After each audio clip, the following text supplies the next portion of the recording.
কি হয়েছে ভাই? অনেকদিন ধরে তোমাকে দেখি না। কোন রাস্তাঘাটে পড়ে থাকো? হ্যাঁ, হ্যাঁ ভাই, কি বলবো। হ্যাঁ, আমার তো রক্ত লাগবে। রক্ত রক্ত খুঁজতে খুঁজতে আমি তো ভ্যাপসে গিয়েছি। মানে কি করব। আমার মার একটি অপারেশন, এখন টাকা পয়সা সব আছে। এখন রক্তের চোটে যদি আমার মা না বাঁচে তাহলে কি হবে। আমি এখন রক্ত কোথায় পাবো? ব্লাড ব্যাংকের সাথে যোগাযোগ করেছি, কিন্তু রক্ত ওরা যোগাযোগ করতে পারছে না। আজকে আমার মার লাগবে ব্লাড, কিন্তু ওরা কালকে দেবে। তাই তাই রক্ত খোঁজার কাজ করছি। আপনার রক্তের গ্রুপ কি ভাই? ভাই আপনি জানেন না আপনি এখনো রক্তের খোঁজ করছেন? আপনি জানেন না আমাদের পীরগঞ্জে এখন একটি সংগঠন হয়েছে যেখানে রক্তের ব্যবস্থাপনা রয়েছে?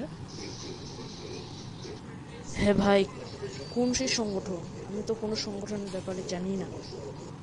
হ্যাঁ ভাই, আমাদের পীরগঞ্জের পরেই চাপড় বাজারে অভাবী মানুষ নামে একটি সামাজিক সেবামূলক সংগঠন। এই সংগঠনে রক্তদান কর্মসূচি, ফ্রি স্বাস্থ্যসেবা ক্যাম্প, বস্ত্র বিতরণ কর্মসূচি, আরও অনেক ধরনের কর্মসূচি তারা পালন করে। গরিব অসহায় মানুষদের মাঝে বস্ত্র বিতরণ করে, আরও অনেক কিছু। ওরা অনেকজনকে ব্লাড ব্যবস্থা করে দিয়েছে। আপনি ওদের সাথে যোগাযোগ করুন। ভাই, এখন কি আপনার কাছে নাম্বারটি আছে? আমি যোগাযোগ করব। ভাই এগুলোর নাম্বার আমার কাছে সবসময় থাকে। নেন, নাম্বার নেন। 0174070301331।